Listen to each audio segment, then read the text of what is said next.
पूर्णमिदं पूर्णात् पूर्णमुदच्यते पूर्णस्य पूर्णमादाय पूर्णमेवावशिष्यते।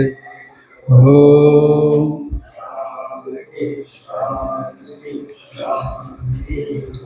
शङ्करं शङ्कराचार्यं केशवं बादरायणं सूत्रभाष्यकृतो वन्दे भगवन्तौ पुनः पुनः। ईश्वरो गुरुरात्मेति मूर्तिभेदाविभागिने व्योमवद्व्याप्तदेहाय दक्षिणामूर्तये नमः। ओम शांति शांति शांति।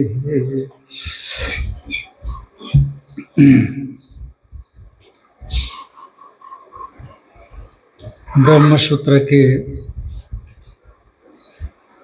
प्रथम अध्याय के तीसरे पाद के अंतर्गत की जो भूमाधिकरण का प्रसंग है उस पर हम लोग विचार कर रहे थे। भूमा प्राण नहीं अपितु परमात्मा होना चाहिए, ये प्रतिपाद्य विषय है। और पूर्व पक्ष यहाँ स्थापित हो रहा है कि भूमा तत्व प्राणी होना चाहिए। ये पूर्व पक्ष ही चल रहा है ना। तो यदि प्राण को आप भूमा रूप से व्याख्यान करेंगे तो प्राण में तो भेद दिखाई पड़ता है। तो फिर भूमा में यत्र नान्यत पश्यति नान्यत शृणोति इत्यादि जो भेद निषेध किया, यानी भूमा के जो लक्षण बताए वो प्राण में कैसे सामंजस्य बैठेगा। तो पूर्व पक्ष ने उत्तर दिया कि सुषुप्ति अवस्था में सभी कर्ण प्राणों में चले जाते हैं, क्योंकि प्राणेव जागृति सुषुप्तो, सुषुप्ति में तो प्राण जगता ही है। प्राणाग्नय एव जागृति, ऐसा प्रश्नोपनिषद में आया है। प्राण रूप अग्नियां सुषुप्ति में जगती है। वैसे वेदांत परिभाषा में जो वेदांत परिभाषाकार है वो बोलते हैं कि सुषुप्ति में प्राण का जगना भी भ्रम है। सुषुप्ति में प्राण जगता है कि नहीं जगता? कहते जगता है। कहते कैसे? कहा जो उसके सानिध्य में बैठा हुआ दूसरा देखता है प्राण चल रहा है। तो कहा सुषुप्ति में तो सब कुछ लीन हो गया है, इसलिए देखना भी भ्रम है, इसलिए सुषुप्ति में कुछ भी नहीं रहा। सुषुप्ति काले सकले विलीने, ऐसा अपना मत देते, पर श्रुतियाँ क्या कहती है? सुषुप्ति में प्राण जगता है। तो संपूर्ण व्यवहार निवृत्त हो जाता है सुषुप्ति में, प्राण रहता है, अन्य सब इंद्रियां लीन हो जाती है। तो फिर वहाँ पर भी यत्र नान्यत पश्यति, ये लक्षण प्राण में भी संभव हो सकता है। तो इसीलिए सुषुप्ति के विषय में ये कहा जाता है न शृणोति न पश्यति इत्यादि न सर्वकर्ण व्यापार प्रत्यस्तमय रूपम सुषुप्ति अवस्थाम उक्त्वा प्राणाग्नय एव तस्मिन् पुरे जागृति इति तस्याम एव अवस्थायां पंचवृत्तेः प्राणस्य जागरणं ब्रुवति प्राण प्रधानां सुषुप्ति अवस्थां दर्शयति। तो इस प्रकार से न सुनता है न देखता है, इस प्रकार संपूर्ण करणों के व्यापार का अस्तमय सुषुप्ति अवस्था में बतलाया और बतलाने के बाद फिर कहा प्राणाग्नय एवं तस्मिन पूरे जागृति। प्राण रूप अग्नि ही इस शरीर में जगी रहती है। तो उस अवस्था में पंचवृत्ति रूप प्राण के जागरण को ब्रुवती श्रुति, बोलती हुई जो श्रुति है, कथन करती हुई जो श्रुति है, प्राण प्रधानाम सुषुप्ति अवस्था दर्शयति, जिसमें प्राण प्रधान है ऐसी सुषुप्ति अवस्था को दिखलाती है। चलो मान लिया भूमा का लक्षण घट गया प्राण में, और भूमे व सुखम ये जो श्रुति कहती है प्राण में जड़ता में सुख कैसा का ये एतद भूमना सुखत्वम श्रुतम, जो भूमा में सुखत्व सुना गया है श्रुति में, यो वै भूमा तत्सुखम इति तदपि अविरुद्धम, वो भी कोई विरुद्ध नहीं, क्योंकि अत्र एष देवः स्वप्न न पश्यति अथ यद एतस्मिन् शरीरे सुखम भवति इति सुषुप्ति अवस्थायाम एवं सुख श्रवणात्। यह देव अब स्वप्न नहीं देखता है, अन्यथा ग्रहण उसको जागृत स्वप्न के समान अब इसको नहीं होता। तो इस काल में इसी शरीर में उसको क्या होता है, वो सुख इसी शरीर अधिकरणक होकर के होता है। तो इस प्रकार से सुख होता है सुषुप्ति में, ये बता दिया ना, सुषुप्ति में सुख होता है। इति सुषुप्ति अवस्थायाम एवं सुख श्रवणात्।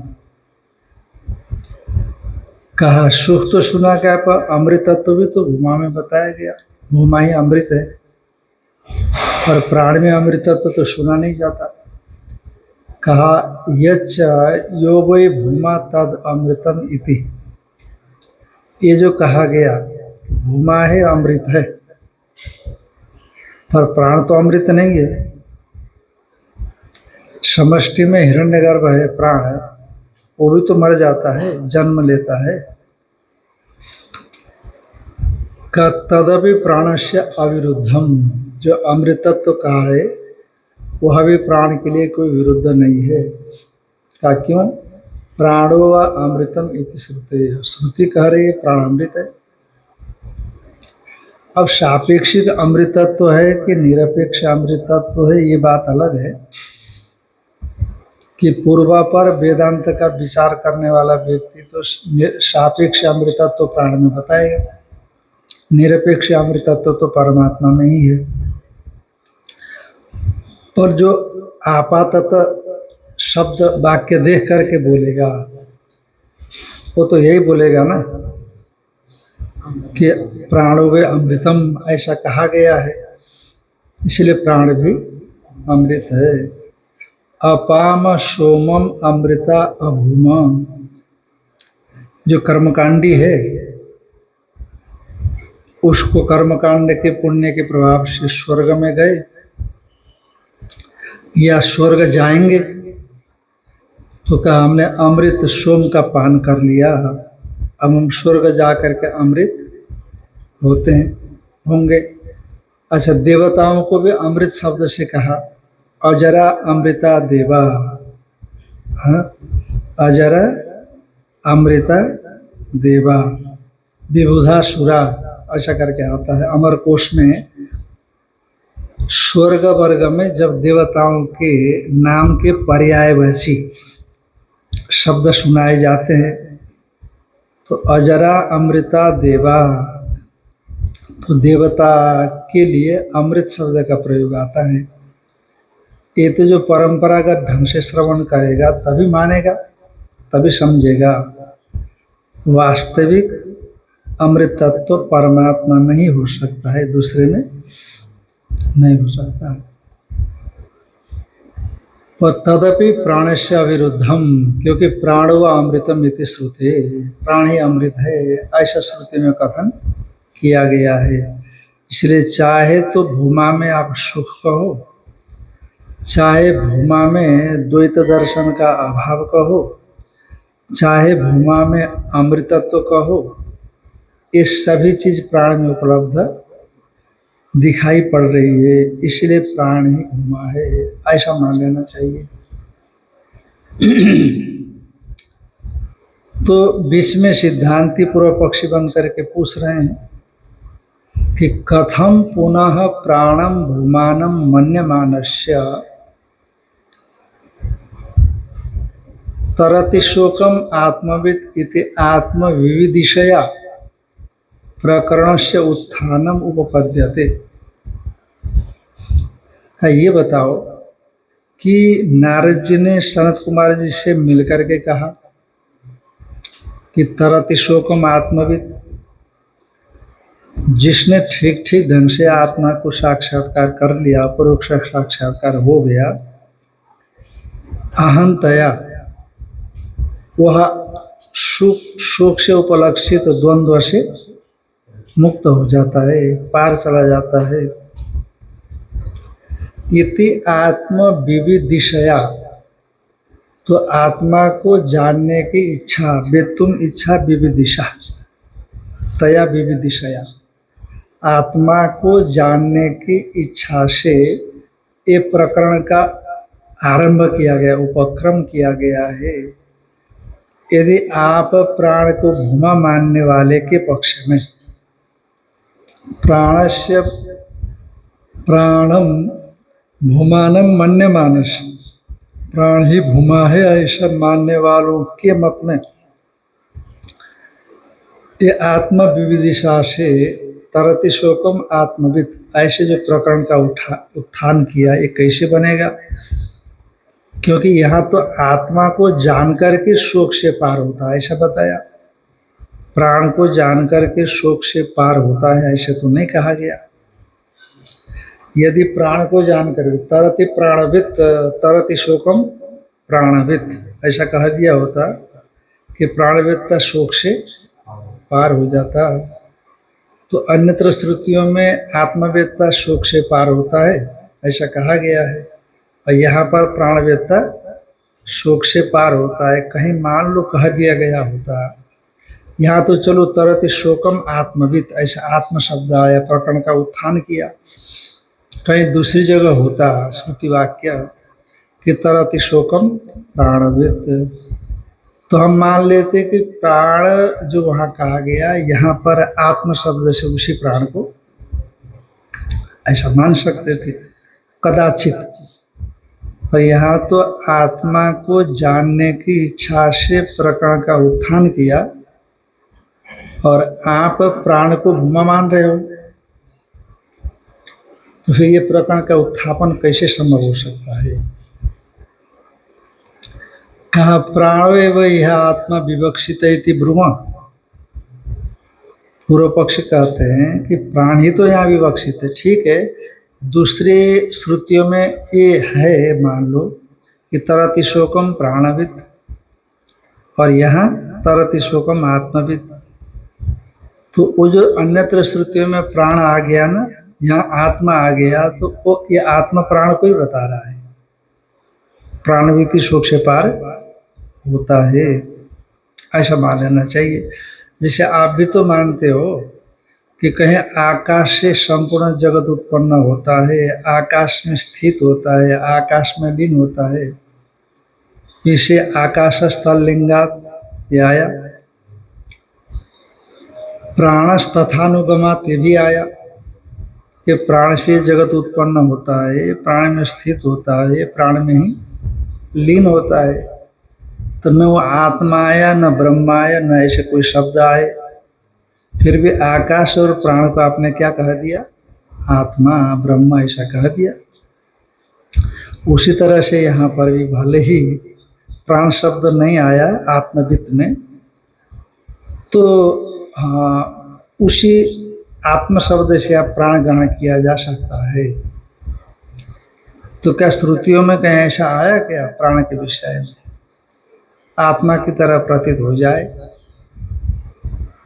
कहा प्राण वे आत्म विवक्षित तथा ही जैसे प्राणोह पिता, प्राण ही पिता है, प्राणोह माता, प्राण ही माता है, प्राणो भ्राता, प्राण ही भाई है, प्राण श्वसा, प्राणी बहन है, प्राण आचार्य, प्राण ही आचार्य है, प्राणो ब्राह्मण और प्राण ही ब्राह्मण है। इस प्रकार से प्राण को सर्वरूप कहा गया। और आपका ब्रह्म आत्मा भी तो सर्वरूप है, तो इसलिए प्राण का लक्षण और आत्मा के लक्षण में फर्क कहाँ आया। इसीलिए तरति शोकम आत्मविद में आत्मा शब्द किसको बता रहा है, तो प्राण को बता रहा है। इसीलिए आत्मा विविदिशा और प्राण विविदिशा ही है। तो इसीलिए यहाँ पर वस्तुतः भूमा शब्दवाच्य कौन है, प्राण है।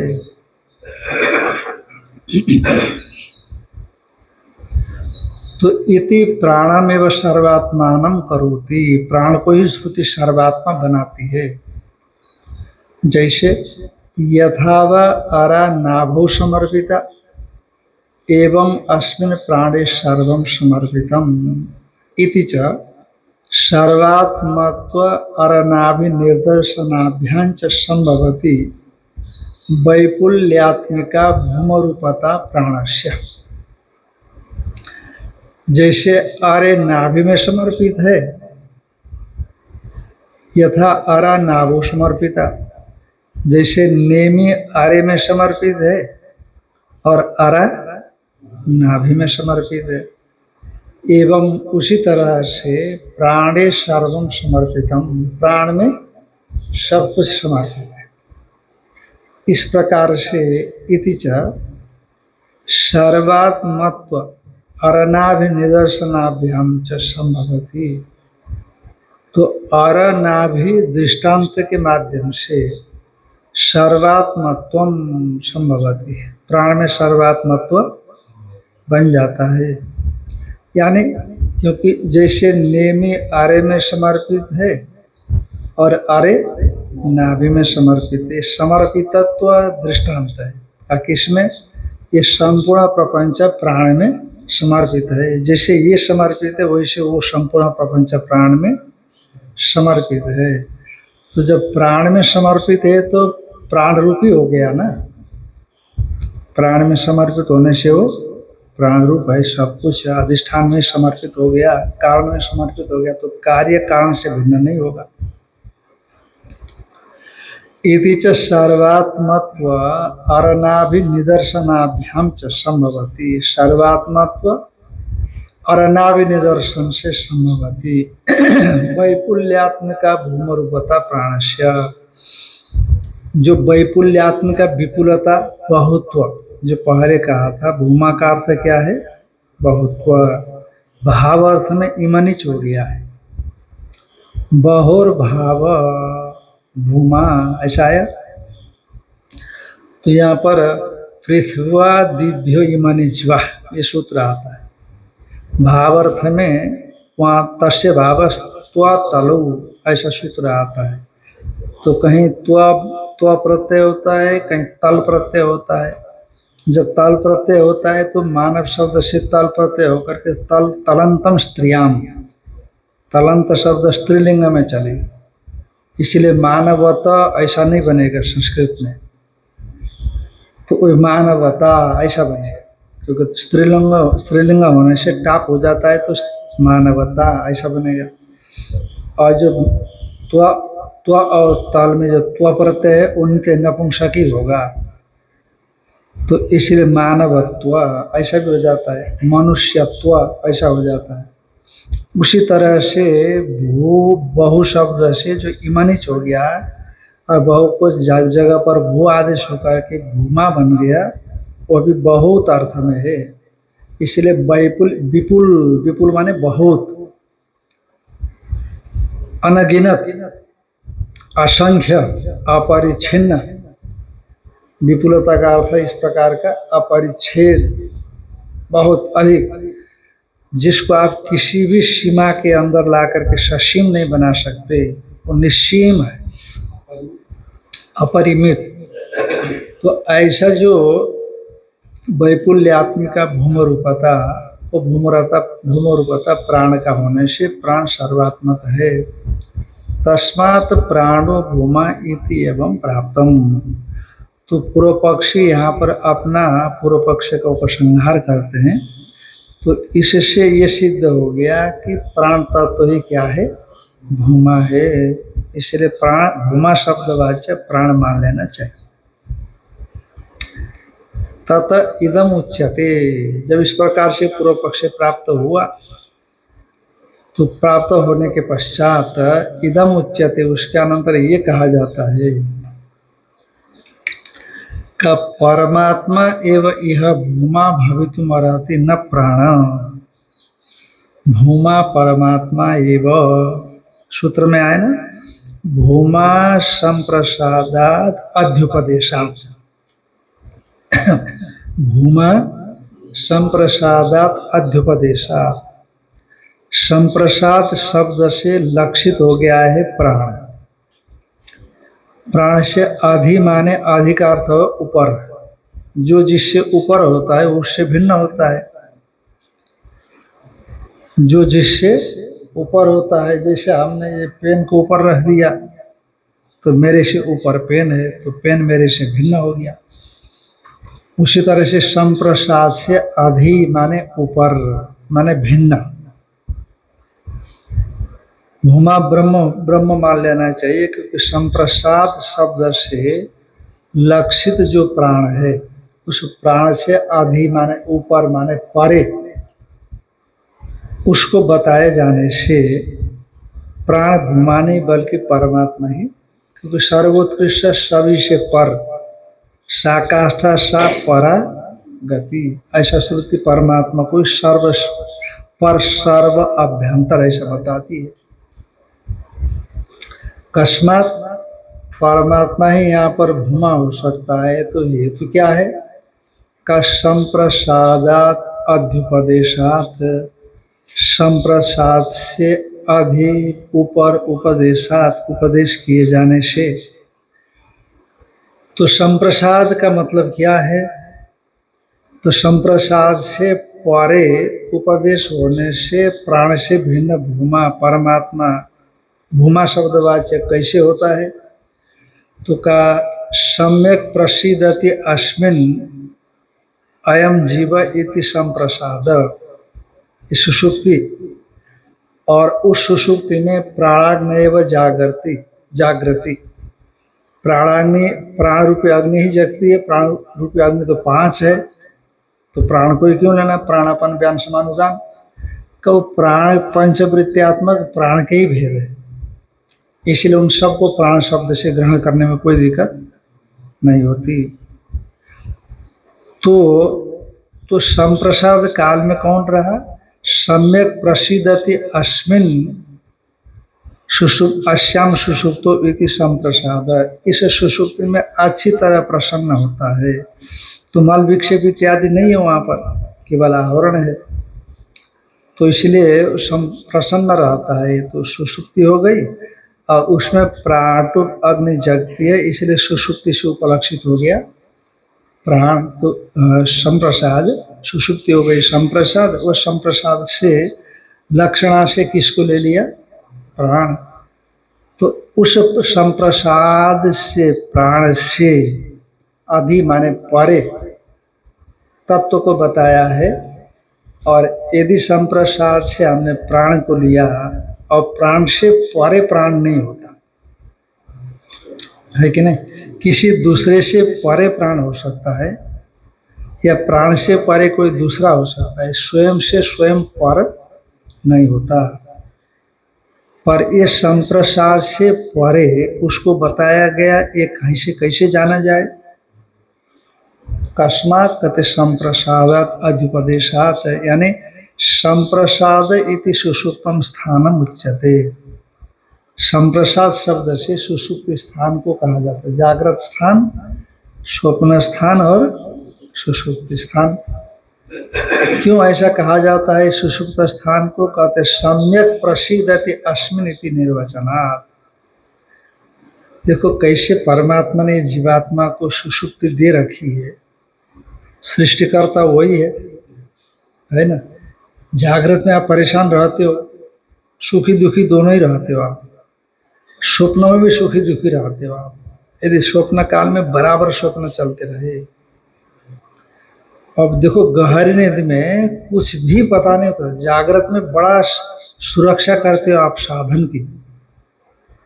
शरीर बीमार हो गया तो दवाई दारू करने में लगे रहते हो, का घूमना है फिरना है, डाइटिंग करनी है, एक्सरसाइज करना है, अच्छे कपड़े पहनने हैं, ये करना वो करना, कमाई धमाई करनी है, कितने प्रपंच में लगे हैं आप। वो प्रपंच में लगे हैं और उसमें जो विक्षेप होगा, ज़्यादा तो विक्षेप ही होता है, तो उससे आप परेशान रहते हो। और स्वप्न में भी आप, यदि स्वप्न जिसको चलता ही रहता है, जिनको स्वप्न कम आता है तो उनकी बात नहीं है, जिनको स्वप्न ज़्यादा आता है वो देखना, वो परेशान रहते हैं स्वप्न ही स्वप्न। और गहरी नींद में चला गया तो पता नहीं, ये जागृत और स्वप्न की जो परेशानी आती है पता नहीं कहाँ गायब हो। और यदि ये सुषुप्ति न मिलती इस प्राणी को, इसको जिंदा रहना मुश्किल होता सच। जिसको सुषुप्ति ढंग से नहीं आती किसी शारीरिक मानसिक विघ्न की वजह से, तो वो बड़ा परेशान रहता है, बेचैन होता है, पागल हो जाता है। तो कुछ भी नहीं वहां पर आपके पास, सचमुच देखो विचार करके, वहां कुछ भी नहीं है आपका, शरीर तक नहीं है वहां, कोई भी चीज नहीं है, और आनंद है वहां।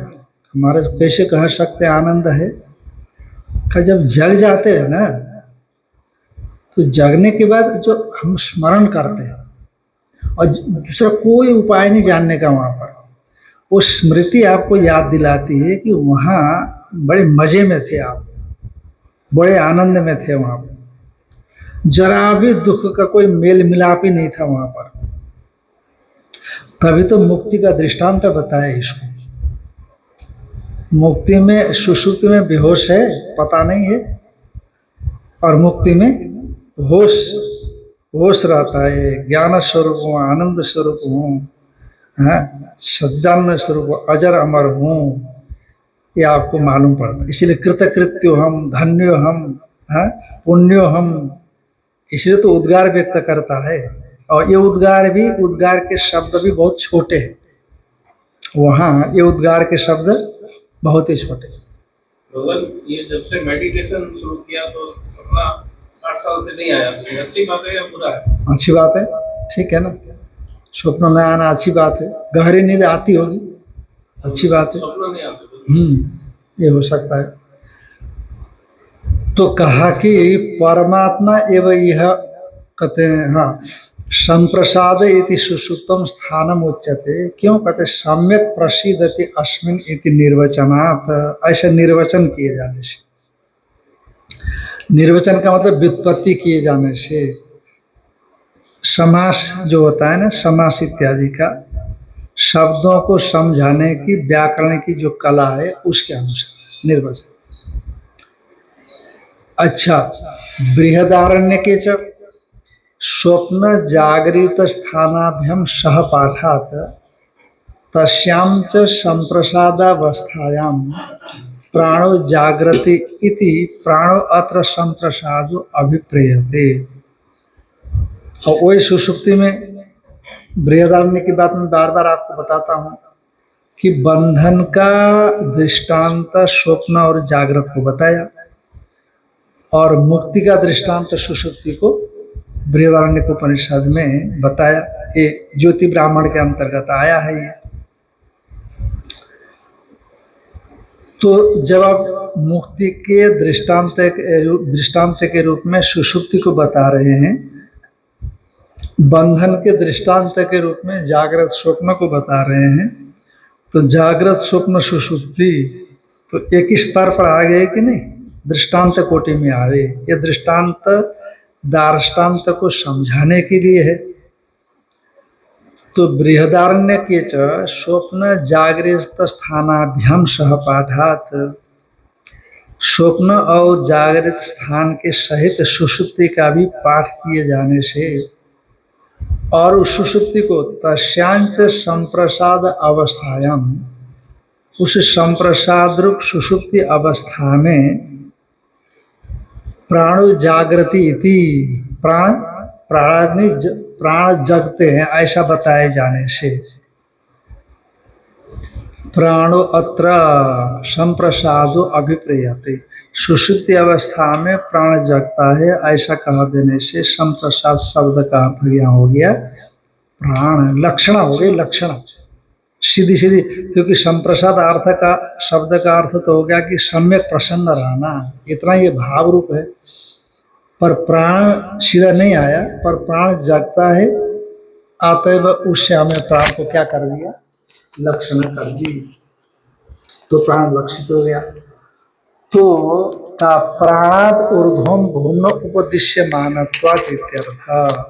तो उस प्राण से भी ऊपर आगे भूमा का उपदेश्य मानत्वात्, भूमा का उपदेश किए जाने से प्राण भूमा नहीं हो सकता, क्योंकि उसके ऊपर भूमा का निर्देश किया गया है। अब बताओ, अभी बताएंगे उस चीज को। का प्राण एव चेत भूमा स्यात् स एव तस्माद् ऊर्ध्वम उपदिश्येत इति आश्लिष्टम एव एतत् स्यात्। प्राण एव चेत भूमा, यदि मान लो कि प्राण ही भूमा है, प्राण एव चेत भूमा, यदि प्राण ही भूमा है तो सैव, और भूमारूप जो प्राण है वही तस्मात् उसी से ऊर्ध्वम उपदिश्येत, उसी के ऊपर उपदिश्येत, उपदेश दिया जाता है या दिया जाए। इति एतद् अश्लिष्टम एव एतत् स्यात्। ये जो वचन है क्या होगा, अश्लिष्ट होगा, असंबद्ध होगा, समझने योग्य नहीं रहेगा, है ना। क्योंकि स्वयं से स्वयं परे कैसे हो सकता है, मेरे से कोई दूसरा पर हो सकता है, दूसरे से मैं परे हो सकता हूँ, पर स्वयं से स्वयं परे नहीं होता। क्योंकि वहीं का उदाहरण दे करके समझा रहे हैं, जो सप्तम अध्याय का उदाहरण दे करके समझा रहे हैं। नहीं नाम एवं नामनो भूय इति नामन ऊर्ध्वम उपदिष्टम, कि क्या नाम से भी कोई श्रेष्ठ है, का नाम एवं एतत्, जो तुमने जाना ये सब कुछ क्या है, नाम मात्र है। ऐसे संत कुमार जी ने जब बताया तो नारद को मालूम पड़ा कि ये तो बहुत बड़ी बात नहीं हुई, और ये सब कुछ तो मैं जान ही रहा हूँ, पर इससे मेरा शोक गया नहीं। तो अब वो भी इस ढंग से कह रहे हैं कि ये तो सब नाम है, नाम है, इससे क्या फायदा है, कोई ज्यादा फायदा नहीं है। तो इसका मतलब है कि इससे भी श्रेष्ठ कोई है। तो अब नाम से श्रेष्ठ, नाम से पर बताया जाना चाहिए कि नहीं। तो नारद जी ये सोच करके पूछ रहे हैं कि नाम से परे नाम है, ये सोच करके तो पूछ रहे हैं। तो नाम से परे कोई दूसरा हो तो वो मुझे बताएं। तो इसका मतलब है कि नाम से परे नाम को नहीं पूछ रहे हैं, वो नाम से परे कोई दूसरे को पूछ रहे हैं। जो भी होगा वो तो आचार्य बताएंगे ना, नाम से परे क्या है। तो बाक है नाम से परे, क्योंकि नाम को तो बाकी उच्चारण करती, बाकी इंद्रिय, इंद्रिय शब्द लिया था वहां पर कि प्राण एवं चेत भूमा स्यात्, यदि प्राण ही भूमा होगा। हाँ, नहीं नाम एवं नाम भूय, क्योंकि नाम ही नाम से श्रेष्ठ है, इसीलिए नाम न ऊर्ध्वम उपदिष्टम, नहीं उपदिष्टम, नाम से ऊपर, क्योंकि नाम से श्रेष्ठ नाम है, अतएव नाम का यहाँ उपदेश दिया जा रहा है, ऐसा नहीं है। न उपदिष्टम ऐसे समझ, किंतर ही, फिर क्या उपदेश दिया है, कहा नामनो अन्यत अर्थांतर उपदिष्टम वागाख्यम। नाम से अर्थांतर, नाम रूप अर्थ से भिन्न अर्थ अर्थांतर हो गया। नाम से अर्थांतर कौन है, वाक रूप अर्थांतर, तो नाम से परे उसका निर्देश किया। तो कैसे, बाग वाव नाम, वाक वाव नाम रूप भूयसी, नाम से श्रेष्ठ वाक है, इस प्रकार से। और तथा वागादिभ्योपि आप्राणात् अर्थांतरमेव तत्र तत्र ऊर्ध्वम उपदिष्टम, वाक से लेकर के प्राण पर्यंत अभिविधि लेना आंग शब्द को। आंग शब्द को क्या लेना? अभिविधि, उसके सहित। वाक से लेकर के अप्राणांत माने प्राण पर्यंत, या प्राण को छोड़ देना मर्यादा समझ लो।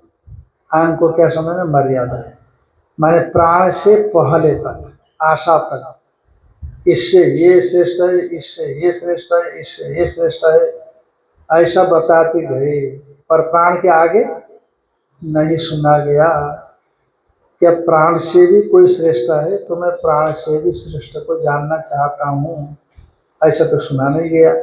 कोई बोल सकता है ऐसा? तथा बागादिभ्योऽपि आप्राणात् अर्थांतरम एवं तत्र तत्र ऊर्ध्वम् उपदिष्टम। तो अर्थांतर ही तत्र तत्र उपदिष्ट हुए। नाम से वाक, वाक से मन, मन से चित्त, चित्त से बुद्धि, बल इत्यादि को बताया गया, अलग अलग बताया गया, पर स्वयं से स्वयं को श्रेष्ठ नहीं बताया।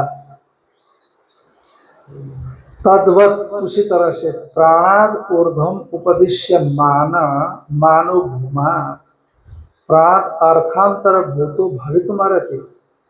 उसी तरह से प्राण से ऊपर बताया गया भूमा वो प्राण नहीं होना चाहिए, क्योंकि प्राण से जैसे यहाँ शुरू से प्राण पर्यंत भिन्न भिन्न श्रेष्ठ है बताते गए, तो भले ही शब्द ऐसा नहीं है कि जैसे नाम से कोई श्रेष्ठ हो तो बताइए, कहते वाक श्रेष्ठ है, तो वाक से भी कोई श्रेष्ठ है क्या? कहता है हाँ, मन श्रेष्ठ है, मनस्यनात्मक मन श्रेष्ठ है।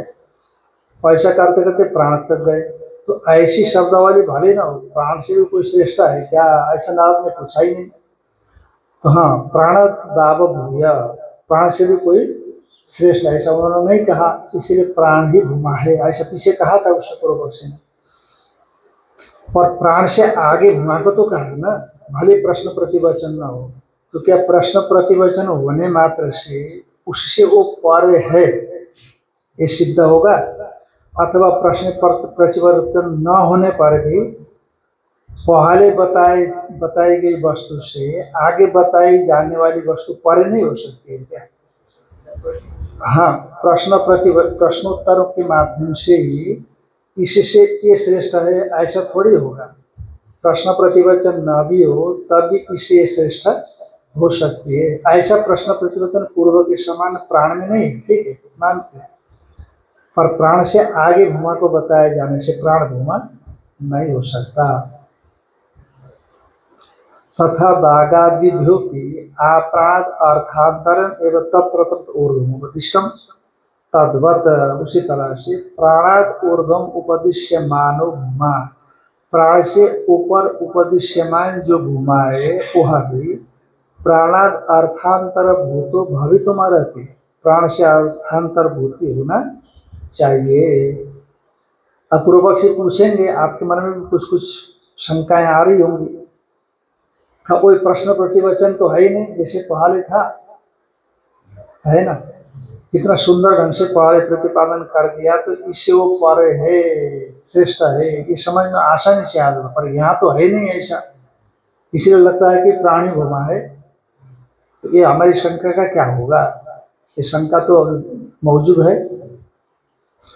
ननु यह नास्ति प्रश्नो अस्ति भगवो प्राणाद् भूयैति, नापि प्रतिवचनम अस्ति प्राणाद् भूयो अस्ति, कथम प्राणाद अधिभूमोपदिश्यते इति उच्यते। कहा भाई यहाँ तो ऐसा प्रश्न है ही नहीं, कहा प्राण में या प्राण के विषय में, जैसे नाम के विषय में प्रश्न, अरे नाम ही है सब, क्या है? अच्छा, नाम सब कुछ नहीं, क्या नाम से कोई श्रेष्ठ है? पूछा गया, हाँ नाम से श्रेष्ठ वाक है, बताया। तो यहाँ तो नास्ति प्रश्न है ही नहीं, कैसे प्रश्न होना चाहिए था? अस्ति भगवा प्राणाद् भूयैति, क्या भगवान प्राण से भी कोई श्रेष्ठ है? ऐसा प्रश्न होना चाहिए था, ऐसा प्रश्न तो है ही। और नापि प्रतिवचनम अस्ति, जब प्रश्न ही नहीं आया तो प्रतिवचन क्यों आए? कि प्राणात बाबा भूलवास्ते की प्राण से भी कोई श्रेष्ठ है, ऐसा प्रतिवचन भी नहीं है। तो फिर प्राण से भूमा को श्रेष्ठ कैसे मान सकते हैं आप? कथम प्राणाद अधिक भूमोपदिश्यते इति उच्यते। प्राण से आगे श्रेष्ठ रूप से भूमा का उपदेश किया गया है, ऐसे कैसे कहा जाता है? अच्छा, पूर्व पक्षी बोल रहे हैं कि प्राण विषय एवं अतिवादित्व उत्तरत्र अनुकृष्यमाणं पश्याम। प्राण विषय, क्योंकि तम चेत ब्रूयु अतिवादी अशीति अतिवादी अस्मिति। यदि प्राण वेत्ता को ये बोले क्या तुम अतिवादी हो, नाम से लेकर के आशा पर्यंत का अतिक्रमण करते हुए बोलने के स्वभाव हो, यदि कोई कहे तो हाँ मैं प्राण को जान करके अतिबदन कर रहा हूँ, ऐसा उसका विलोपित न करें, निषेध न करें। तो प्राण विषयम एवं अतिवादित्वम, प्राण विषय पर प्राण को जान करके किया जाने वाला जो अतिवादित्व है, ये हो गया प्राण विषयक अतिवादित्व। अतिवादी माने सर्वश्रेष्ठ, जो प्राण को जानता है प्राण सर्वश्रेष्ठ है। द्वैत में प्राण से बढ़कर के श्रेष्ठ और कोई दूसरा नहीं, पर अद्वैत की ओर से देखेंगे तो ये श्रेष्ठ नहीं है। तो इसीलिए प्राण विषय जो अतिवादित्व है, सर्वश्रेष्ठत्व है। और जो अतिवादी माने सबको अतिक्रमण करके बोलने वाला, माने सर्वश्रेष्ठता उसमें हो गई। तो अब सर्वश्रेष्ठ यही हो गया तो दूसरा कहाँ रहेगा? तो इसीलिए वो सर्वश्रेष्ठत्व को आगे भी खींच करके ले गए। ऐसा तो अतिवदति यह सत्य न अतिवदति, यह तो अतिवदन करता है, हाँ सर्वश्रेष्ठत्व का कथन करता है, जो सत्य से बोलता है, सत्य से कथन करता है। तो उसी प्राण विज्ञान को लेकर के होने वाला अतिवादित्व को आगे सत्य वाक्य तक ले गए, तो सत्य वाक्य भी प्राणी माना जा रहा है। प्राण विषयम एवं अतिवादित्वम उत्तरत्र अनुकृष्यमाणं पश्याम। उत्तरत्र आगे आगे उसको अनुकृष्यमाणं, उसको खींचना, अनुकृष्य माने खींचना, माने पुनः उसी अतिवादित्व का कथन करना, पुनर्वर्णन करना। अनुकृष्यमाणं माने पुनः उसी का कथन करना। जैसे अनुवृत्ति क्या होती है कि पूर्व सूत्र में विद्यमान पद को उत्तर सूत्र में यदि ना देखा गया हो और वहां आवश्यक हो तो उसको वहां पर लाना, लेकिन तो पूर्व सूत्र के उस पद को लाएंगे कैसा? पूर्व सूत्र में पढ़ा है, आप समझ लेंगे, है कि नहीं? पूर्व सूत्र में जो भी है उत्तर सूत्र में आप क्या करेंगे? समझ लेंगे कि पूर्व सूत्र में हल था, पूर्व सूत्र में यण था, तो उत्तर सूत्र में यण नहीं बोला गया कि भाई उसी यण को अनुवर्तन करो। तो यण का अनुवर्तन कैसे करें भाई? यण तो वहां पड़ा है ना, यहाँ कैसे? तो आप समझते हो कि यण यहाँ भी है, तो उस यण का पुनः इस सूत्र में आप वर्णन करें, यण का इस सूत्र में वर्णन करना, यही अनुवृत्ति और क्या है? वही वर्णन करना, वहां रख लेना, यण को देखना, दिखा देना। तो प्राण विषयम एवं अतिवादित्व उत्तरत्र अनुकृष्यमाणं पश्याम। जैसे एषतु वा अतिवदति यह सत्येन अतिवदति, यही अतिवदन करता है जो सत्य से अतिवदन करता है, ऐसा कहा गया। एषतु वा अतिवदति यह सत्येन अतिवदति, जो सत्य से अतिवदन करता है यही अतिवदन करता है। तो यानी प्राण विषयक अतिवादित्व का ये जो एषतु वा अतिवदति यह सत्येन अतिवदति इस वाक्य में ले आए, तो प्राण निष्ठ अतिवादित्व को यहाँ ले आए। तो इसका मतलब है कि सत्य वाक्य में भी प्राण की अनुवृत्ति है, और सत्य तो भूमा से भिन्न है ही नहीं, इसलिए भूमा तक भी कौन गया? प्राणी गया ना, इसलिए भूमा शब्द से प्राण होगा। तस्मान् नास्ति प्राणाद अधिउपदेश, इसीलिए प्राण के आगे जो है भूमा का उपदेश नहीं किया गया। इसलिए प्राण के आगे भूमा का उपदेश, तस्मान् नास्ति प्राणाद अधिउपदेश, प्राण के आगे भूमा का उपदेश नहीं किया गया। प्राण प्रकरण के मध्य में ही भूमा का उपदेश किए जाने से, प्राण का ही प्रकरण है वो दूसरे शब्द से भूमा कहा गया, सत्य शब्द से भी उसी प्राण को कहा गया। क्यों? भूमा रूप से प्राण को ही कहा गया। क्यों?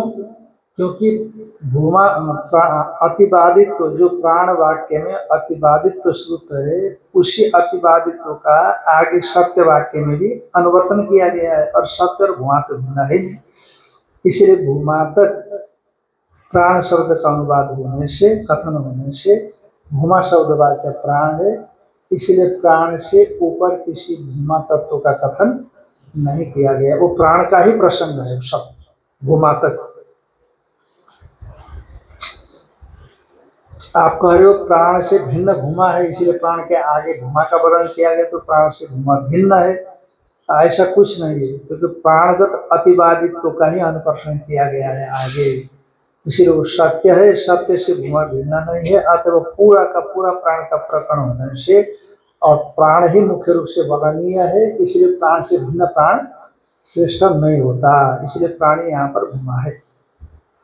तस्मान् नास्ति प्राणात् अधि उपदेश भूम्न अत्र उच्यते, न तावत् प्राण विषयस्य एव अधिबादित्वस्य एतद् अनुकर्षणमिति सत्यं वक्तुम्। प्राण विषय के अतिवादित्व का अनुकर्षण आगे किया गया है, ऐसा आप नहीं कह सकते। आप तो प्राण का प्रकरण दिखाना चाहते हैं पूरे को, इसलिए वो अतिवादित्व का आगे अनुकर्षण दिखला करके वो जो भी भिन्न भिन्न शब्दों से बताए गए हैं वो सब क्या है? प्राणी है कि नहीं? ऐसा कहना चाहते हैं आप, परंतु वास्तव में प्राण के आगे जो बताया गया प्रसंग है वो प्राण है ही नहीं। कैसे?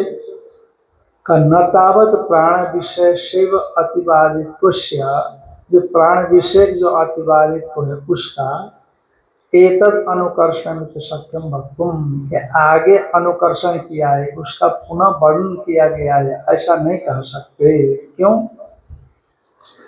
विशेषवादा यह सत्य न अतिवदति, यह जो कोई भी सत्य को साक्षात्कार करके अतिवदन करता है वही वास्तव में अतिवदन करता है, ऐसा कहते। यह सत्य न अतिवदति, जो सत्य से अतिवदन करता है वही वास्तव में अतिवदन करता है।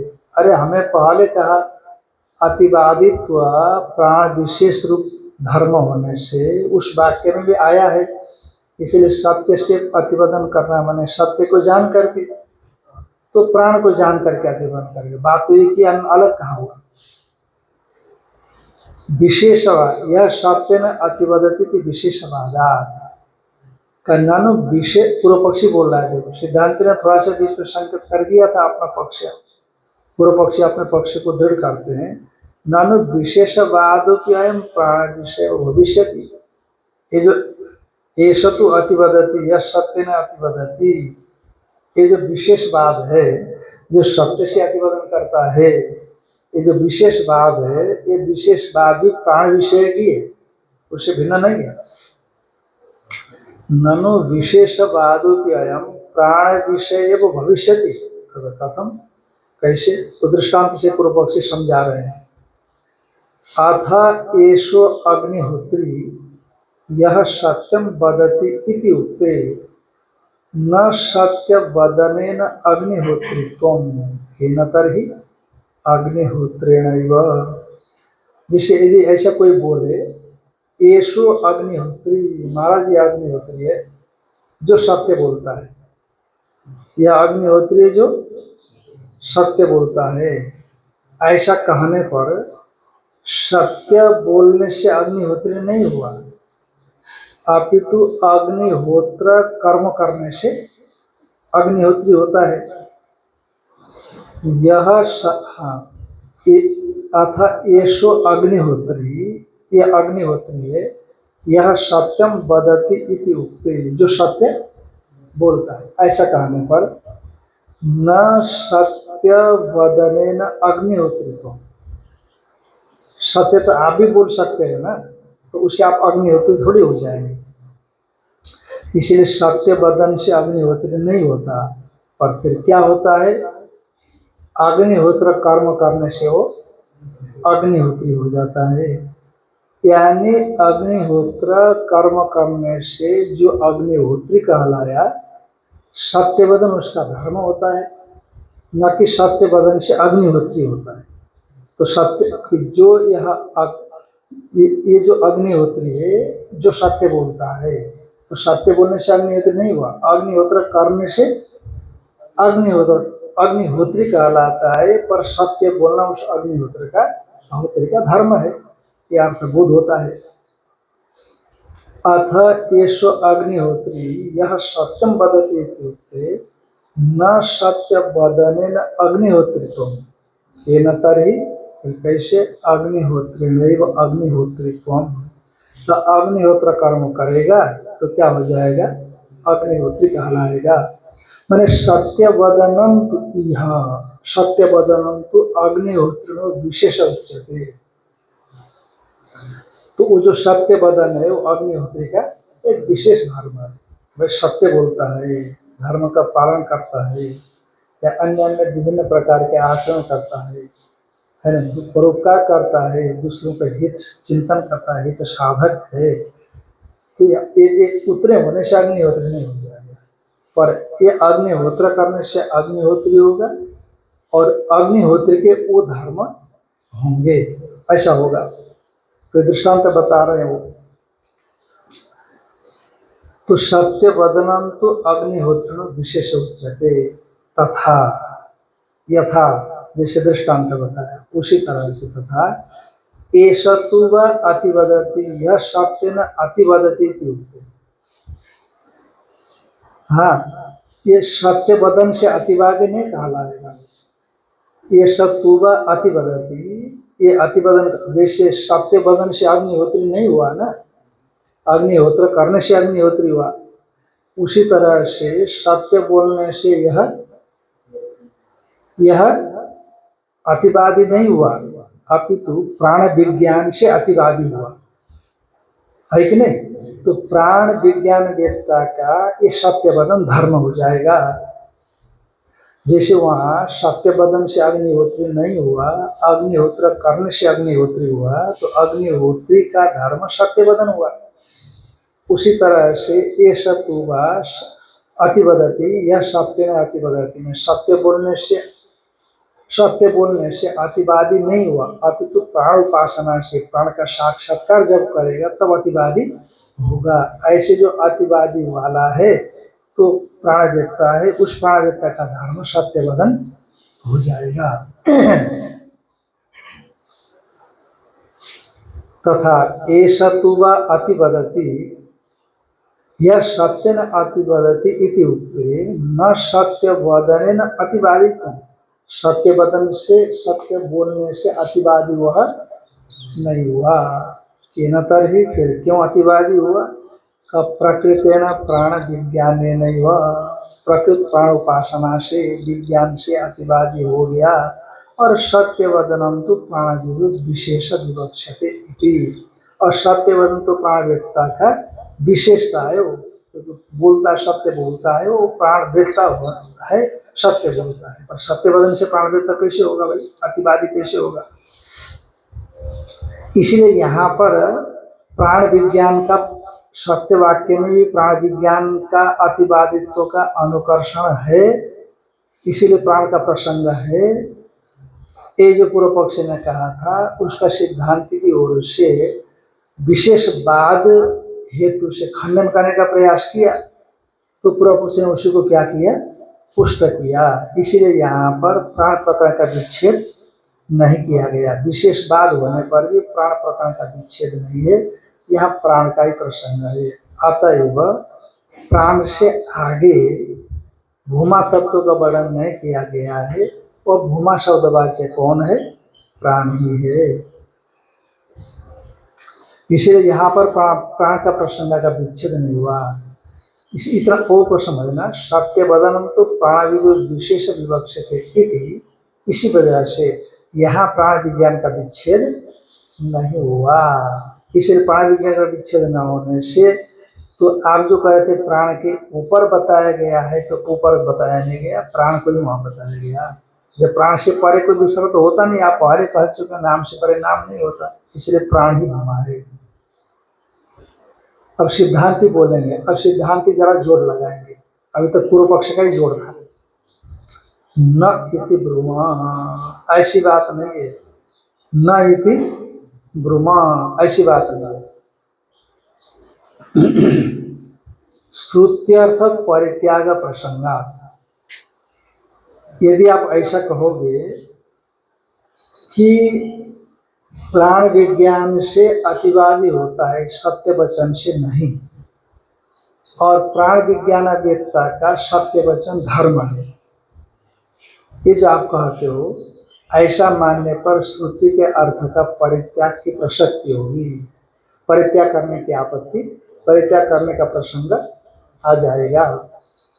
वैसे श्रुत्यर्थ परित्याग प्रसंगात, क्यों? क्योंकि श्रुतिया ही अत्र सत्य वदनेन अतिवादित्वं प्रतीयते। आप तो कहते हो प्राण विज्ञान से अतिवादित्व, पर श्रुति तो यहाँ पर सत्य वदन से ही अतिवादित्व की बात कर रही है। तो आप अपनी युक्ति से प्राण को श्रेष्ठ साबित करने के लिए, प्राण को ही भूमा बतलाने के लिए आगे के प्रसंग को अलग नहीं होने दे रहे हो प्राण से, और कह रहे हो कि जो प्राण है प्राण विज्ञान से अतिवादी होता है। सत्य वाक्य में भी ये सत्य अतिवदति, यह सत्य न अतिवदति, सत्य से जो अतिवदन करता है, यही अतिवदन करता है जो सत्य से अतिवदन करता है। अरे सत्य को जान करके अतिवदन करने वाला ही अतिवादी होता है, ऐसा कह दिया। तो वहाँ प्राण विज्ञान से अतिवादी होता है, कहाँ कहा गया? हाँ ठीक है, नाम से लेकर के आशा पर्यंत का अतिक्रमण करके बोलने वाला अतिवादी प्राण वेत्ता हो सकता है, पर प्राण का भी अतिवदन करके बोलने वाला कौन होगा? सत्य को ज्ञान करने वाला होगा। इसीलिए प्राण से सत्य को अलग बता दिया गया, ऐसा समझ। श्रुत्यर्थ परित्याग प्रसंगात, माने श्रुतिया ही अत्र सत्य वदनेन अतिवादित्वं प्रतीयते। श्रुति के द्वारा सत्य वदन से अतिवादित्व की प्रतीति हो रही है, क्योंकि यह सत्य न अतिवदति सो अतिवदति। जो सत्य से सत्य को साक्षात्कार करके अतिवदन करता है, वही वास्तव में अतिवदन करता है। नात्र प्राण विज्ञान से संकेतनमस्ति, इस सत्य वाक्य में, अत्र माने इस सत्य वाक्य में प्राण विज्ञान का संकीर्तन नहीं, जिससे कि आप प्राण विज्ञान से अतिवादित्व को बता सकें।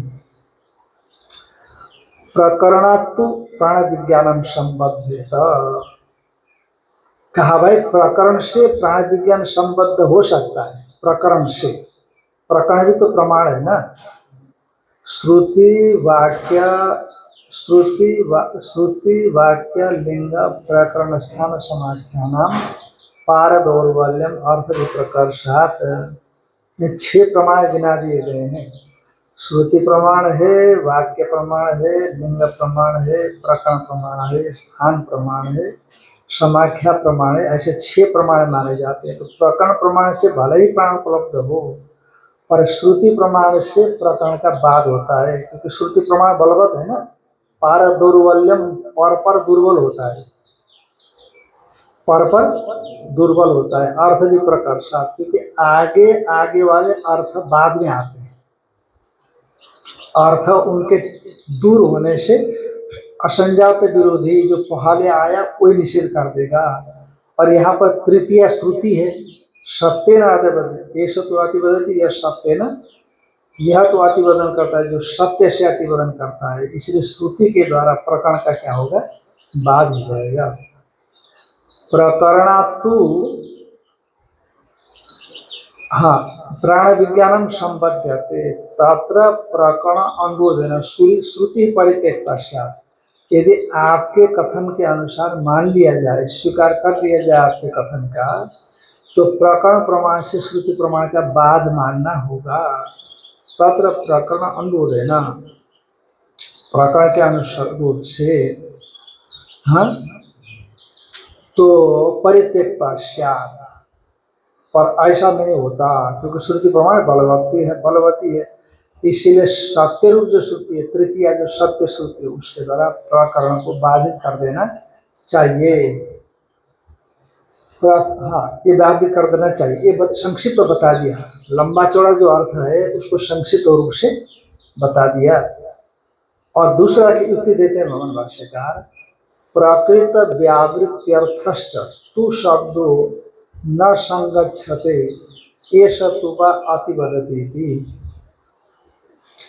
जैसे क्या होता है कि कुछ बातें आप कर रहे हो, सामने वाले ने कर दिया, आपने बोल दिया परंतु, क्या कह दिया आपने, ठीक कहा है परंतु, इसका मतलब है कि उसके वो जो प्रसंग ले रहा है, जो बातें कह रहा है, उसको आप कट करना चाहते, मरम्मत करना चाहते हैं उसको। ठीक है, आप कह रहे हैं पर माने अब हम ज्यों का त्यों आपकी बातें स्वीकार नहीं करेंगे। अब इससे आगे कुछ है ये बताना चाहते हैं ना। हाँ, इससे जो आपने कहा, इससे या तो फिर तू कहा करके हम एकदम कट कर देंगे आपकी बात, या कट करके फिर आगे जो विशेषता है उसको बताएंगे। तो तू शब्द में पहले का जो प्रसंग है उसको कट किया कि नहीं किया, तो कहते हैं ये सब तू बात बदलती, यह सत्य न बदलती, यही अतिवदन करता है जो सत्य से अतिवदन करता है। तो वास्तव में ठीक ढंग से अतिवदन करने वाला तू सत्य से अतिवदन करने वाला ही है, प्राण विज्ञान से अतिवदन करने वाला नहीं है। तूने प्रकरण का विच्छेद कर दिया। प्राकृत व्यावृत्यर्थश्च तु शब्दो न संगच्छते, फिर यदि आप वो प्राण के प्रसंग को यहाँ तक ले आएंगे तो प्राण के प्रसंग को कट करने वाला, हटा देने वाला तू शब्द उचित नहीं होगा। ये शब्द का अतिवदति थी। अच्छा, वहीं पर आ गया, क्या आ गया ये कि सत्यम तो विजिज्ञासितव्यम। अब देखो नारद जी ने क्या कहा, हाँ, सत्यम तो विजिज्ञासितव्यम उन्होंने कहा, इन्होंने कहा, सनकादियों ने कहा सत्यम तो, सत्य को ही जानना चाहिए। तो अब नारद जी आगे कहते हैं सत्यम एवं विजिज्ञासे, इसका मतलब प्राण से सत्य को भिन्न नहीं करना चाहते हैं। सत्यम तो विजिज्ञासितव्यम इति च प्रयत्नांतर करणम, अतिरिक्त प्रयत्न कर रहे हैं ना, क्योंकि प्राण की जिज्ञासा करनी चाहिए। ये जो प्रयत्न किया तो प्राण का ही प्रसंग चल रहा है आपके अंदर, आपके हिसाब से, तो फिर प्रयत्नांतर, जब ये प्राण का ही प्रसंग है तो फिर सत्यम तो जिज्ञासितव्यम, प्राण से भिन्न प्रयत्नांतर करने की जरूरत तो नहीं थी ना। और प्रयत्नांतर करणम, ये जो प्रयत्नांतरकरण किया गया, अर्थांतर विवक्षाम सूचयति, प्राण से भिन्न कोई अर्थ है उसकी विवक्षा को सूचित करता है। तस्मात् यथा, ये दृष्टांत से समझाएंगे इसको, फिर हम लोग पढ़ेंगे।